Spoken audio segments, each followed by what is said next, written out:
इनसे, कौरव पांडव से। तो पांडव कौरव उनका संबंधी है और उनके पास धनुर्विद्या सब सीखा है और उनको बुलाकर उन्होंने बताया। बताने के बाद भगवान ने क्या किया, धर्म रक्षणार्थ, धर्म का पालन किसने किया है, कितना किया है, बाकी लोगों ने क्यों नहीं किया। ज्ञानी हैं, विद्वान हैं, सब रहकर धर्म का पालन नहीं किया। महाभारत में किसी को मोक्ष नहीं हुआ है, ये लिख लो। क्यों? किसी ने भी धर्म का आचरण बराबर नहीं किया है।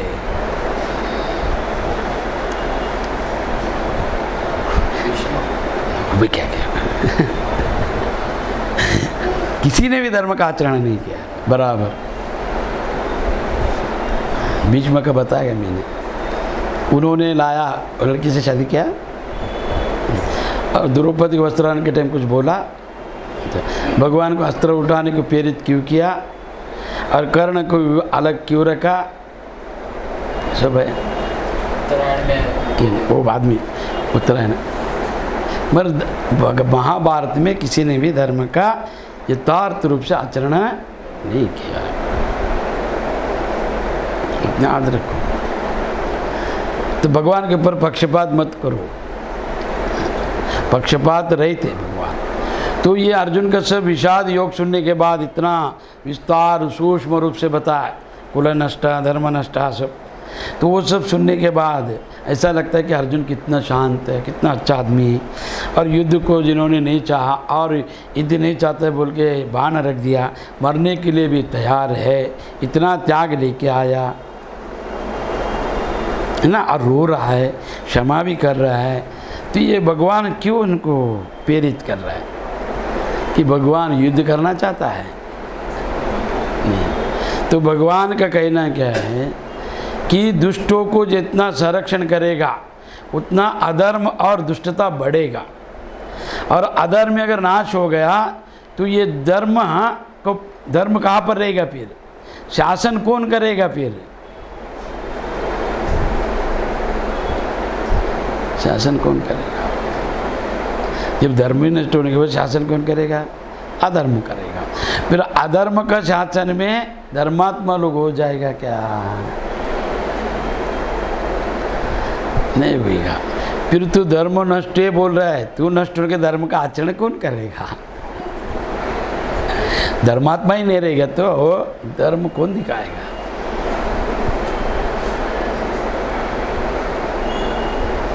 तो इसके लिए तो भगवान सब कृपामयी। तो संजय बोला रे भगवान है ना कृपा, रो रहा है कौन? अर्जुन, उसके ऊपर कृपा कर रहा है। और उनको देखकर भगवान वाचः कुतस्त्वं कशमलमिदं विषमे समुपास्थितम् अनार्यमष्टः स्वर्गः म कीर्तिकरमर्जुनः। ये 3-4 भाग है। तो भगवान बोले या अर्जुन, क्या बोल रहे थे? अनार्य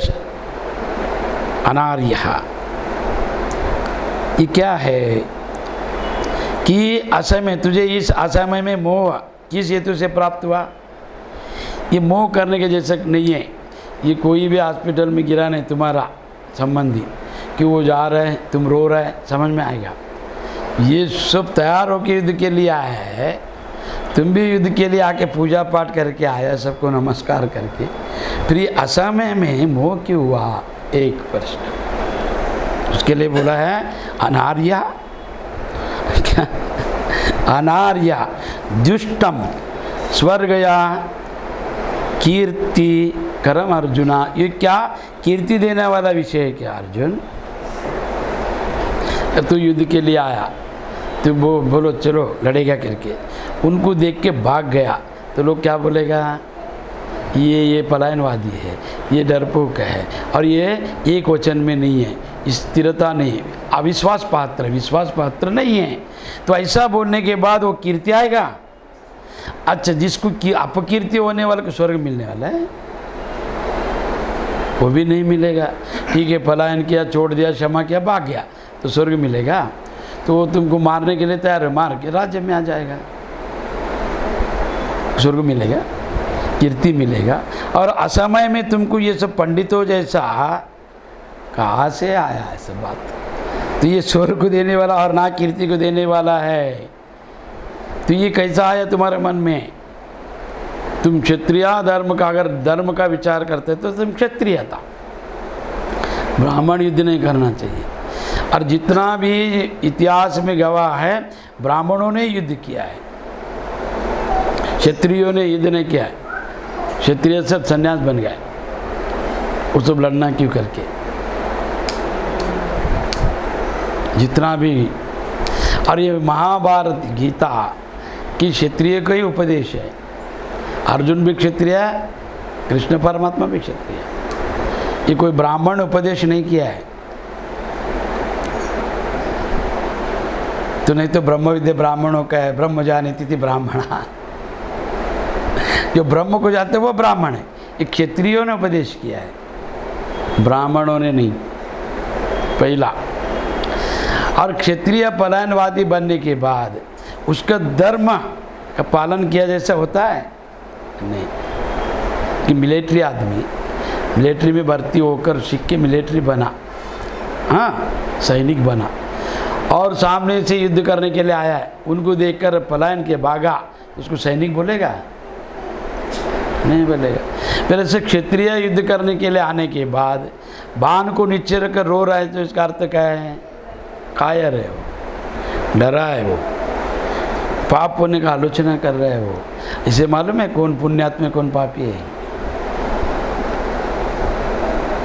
उन्होंने इतना अधर्म किया, पाप का संचय किया करके युद्ध में आए ना, युद्ध तक लाया। तो ये कायर तक क्यों आया? आर्यान जुष्टम स्वर्ग माँ कीर्ति, अर्जुना ये तेरे को कीर्ति देगा। और ये श्रेष्ठ पुरुषों द्वारा, जो श्रेष्ठ है, जो ज्ञानी है, बुद्धिमान है, बुद्धिजीवी है, तो वो एक वचन जो निकला उसके ऊपर आचरण करे, चाहे कुछ भी हो। तो तुमने वचन देकर सब तैयार कर कर आकर तो विरोध बात कर रहा है, तो ये श्रेष्ठ पुरुष का आचरण नहीं है। तुमने सबको बोला युद्ध करना चलो, और हम लोग को सामने रख के तू भाग गया, ये कैसा है? तो ये स्वर्ग नहीं देगा न कीर्ति को देगा, तो ये क्या देगा? क्लेब्यम मां समागमः पार्थः नेतत्वः युपपद्यते शूद्रम हृदय दौर्बल्यम यत्प्रतिष्ठः परंतपः। तो ये क्या करेगा? मैं पदच्छेद करके बता रहा हूँ। तो यह क्या करेगा? इसलिए अर्जुन, तो ये जो आदमी हृदय दुर्बल्य होता है वो नपुंसक को प्राप्त होता है। ना वो स्त्री है कि भोग लेकर संतति उत्पत्ति करे, ना पुरुष है भोग देकर संतति उत्पत्ति। ये नपुंसकत्व का भाव है, यानी ना स्त्री ना पुरुष, और वो केवल ना अच्छा या बुरा, ना पुण्य ना पाप, कुछ भी नहीं जानता है वो। तो वैसा ये कायरता को क्यों प्राप्त किया तूने? तुझ में ये उचित नहीं जान पड़ता, और तू क्षत्रिय है, वीर है, शूर है, और मेरा भक्त है, और धनुर्धर में है पूरा श्रेष्ठ है तू, ये परंतप, और तू तपस्या किया हुआ व्यक्ति है, ये परंतप। तू तपस्या करके शिव जी से धनुष्य विद्या लाया, सब इकट्ठा किया। जब भीष्म कृपाचार्य द्रोणाचार्य जिनसे परशुराम जी से धनुर्विद्या सीखा, धनुर्विद्या सीखने के बाद उन्होंने वचन किया, उन्होंने प्रतिज्ञा किया। किसने? परशुराम ने। अभी आगे से मैं धनुर्विद्या नहीं सिखाएगा। क्यों नहीं सिखाएगा? तो उन्होंने क्या किया? पूर्व क्षत्रियों को मार के पूरा भूमि पे अपना आधिपत्य जमा लिया, परशुराम का भूमि। तो परशुराम पूरा भूमि अपना आधिपत्य में लेने के बाद सब मीटिंग किया भगवान लोगों ने, इनको कौन समझाएगा? तो गया उनके पास, शिव जी के पास, कि आपको परम भक्त है, आपको तपस्या किया, आप बोलो। वो मेरा नहीं सुनेगा, गुरु का सुनेगा।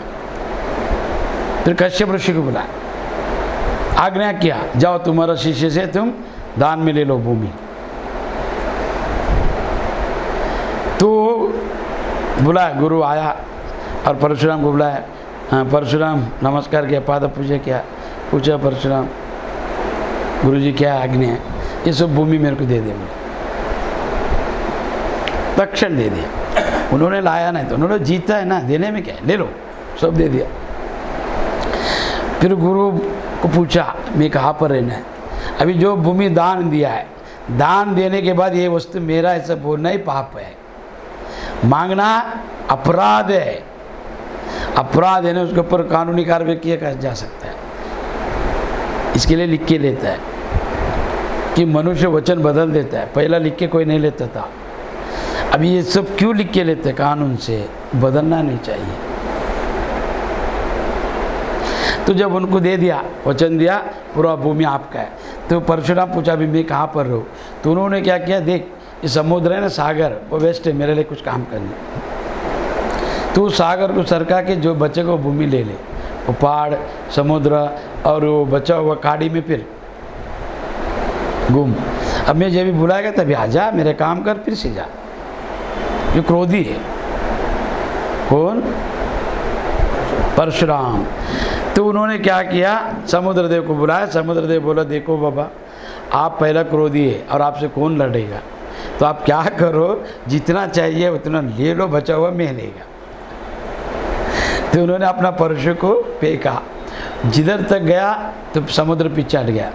तो उसको परशुराम क्षेत्र बोलता है, सह्याद्री से लेकर केरला तक इसको परशुराम क्षेत्र बोलता है। तो समुद्र हट गया, उस परशुराम वो पहाड़ के ऊपर घूमता है, ध्यान करता। अभी भी गुरु जब बुलाएगा आ जाता है, फिर गुरु कार्य करके फिर जाता है। ऐसा परशुराम जी। तो उन्होंने प्रतिज्ञा किया अभी मैं नहीं, अस्त्र शस्त्र अभी किसको नहीं सिखाएगा। तो अर्जुन जाके पूछा मुझे सिखाओ। अरे पहला आने का था, अभी आया, अभी नहीं सिखा सकते। फिर कौन है? तो वो मेरा है शिष्य, उसके पास जाओ, द्रोणाचार्य के पास भेजा। हाँ, फिर उनको पास सीखा। तो उससे भी नहीं होएगा करके कर्ण को मारने के लिए दिव्यास्त्र चाहिए, पशुपतास्त्र चाहिए। तो उसके लिए तप किया था। भगवान श्री कृष्ण परमात्मा ने तप कराकर, भगवान को मालूम था आगे क्या होएगा। तो इसके लिए उन्होंने पूर्व ज्ञान है, उनके पास भविष्य का ज्ञान है, तो वो त्रिकाल ज्ञाता है। तो अर्जुन को तपस्या करके शिव जितना भी बाण है शिव से वर में मांगने को कहा, और शिव जी ने उनको दिया। इसके लिए यहाँ पर उनका नाम परंतपाः, अर्जुन को परंतपाः। ये तप किया व्यक्ति रो रहा है, नहीं रोने का। हृदयम दुर्बलः, तो हृदय दुर्बल हो गया तेरा, हृदय की तुच्छता दुर्बलता को त्याग कर। और तेरा हृदय में मन में चंचलता है, तो मन जैसा कोई कुछ दिया, ये कुछ सम्मान किया तो प्रसन्न हो जाता है, कोई अपमान किया तो ज़्यादा रह जाता है। सम्मान को याद नहीं रखेगा, अपमान याद रखेगा, कि वो मन को लगता है। सम्मान को याद रखा, बड़ा बड़ा सम्मान हो जाएगा, इससे भी ज़्यादा, पर अपमान याद रखा जा सकता है। तो अपमान मन में लेता है वो। जो भी दुख है जगत में, जो विषय को आपने मन में लिया है तो छूटता नहीं जल्दी। तो मन में लिया इसने, इनको क्या हुआ, अर्जुन को विषाद हुआ, अपना परिवार को देखकर, कुटुंब मोह होकर हृदय दुर्बल्यम। तो ये हृदय दुर्बल के कारण त्यक्त्वेतिष्ठिताम, तो त्याग दे इसको। त्यक्त्वा, त्याग किसको, तिष्ठति परंतप, अब भी इसी क्षण छोड़ दे इसको, त्याग कर युद्ध के लिए खड़ा हो जा। तो युद्ध के लिए खड़ा हो जा। तो अर्जुन वाचः, 5 मिनट है। कथम भीष्महामहं संकिद्रोणंच मधुसूदन यूषे विप्रतियोत्साम ही पूजरर्षभरीसुदनः। तो यहाँ पर अर्जुन बोला ये मधुसूदन, तो मधुसूदन का अर्थ क्या, मधु कैटब मारा था, तो दैत्य लोगों को मारा है, दैत्य समझा है, तो इसके लिए फिर से बोला है मधुसूदन। तो मेरे को भी इनको राक्षस समझा है, ये सब मनुष्य हम लोग। आपके सामने भगवान, आपके सामने दैत्य था, राक्षस था, स्वभाव गुण से अलग था, तो उनको आपने मारा है, तो मैं इनको कैसा मारूँ, ये अपना है, सजा थी, सब एक है। तो इसके लिए मधुसूदन, हाँ मधुसूदन। और मैं रणभूमि में किस प्रकार बाणों को भीष्म पितामह के ऊपर चलाऊं, भीष्म पितामह जिन्होंने पालन पोषण किया, रक्षणा किया हमारा, उनका देन है सब। और द्रोणाचार्य जिन्होंने मुझे बाण नीति सिखाया, तो वो ऐसा गुरु, तो उनका विरोध कैसा लड़ूं, क्योंकि ये आर्यसूदना, फिर से बोले वहाँ पर मधुसूदन, यहाँ पर आर्यसूदन। आर्यसूदन का अर्थ क्या है कि अरे यानी शत्रु हो। अरियंतः महावीर को बोला है, अरियंतः जो होता है उनको ही महावीर बोला जाता है। अरियंत है अंतरंग का जो शत्रु है, षड गुण, काम क्रोध लोभ मोह मदर मत्सर्या, ये 6 गुण को जो निकाल देता है, 6 गुण को जो जान लेता है, जो 6 गुण को जीतता है, उनका नाम है अरिसूदना। महावीर को अरियंतानाम बोला जाता है। अरियंता यानी जो अपना षडगुण को पूर्ण रूप से निकाल दिया, अंत किया है, उनके लिए उनका नाम है अरियंतानाम।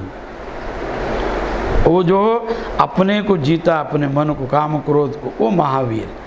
दूसरों को जो जीतता है बाण से, वो वीर। तो ऐसा ये अरियंता, अरिसूदना, तुम अपने को भी जीता है और दूसरों को भी जीता है। दूसरों को जीता है मधुसूदना, अपने को जीता है अरिसूदना। अपने को जीता है अरिसूदना। तो ये मैं दोनों ही पूजनीय है, और मैं दोनों का पूजा करता है, भीष्म का और द्रोणाचार्य का। पूजनीय को कैसा मारूं, ये पाप है। ऐसा कहकर आगे कल जय जय गुरु मंगलम पार्वती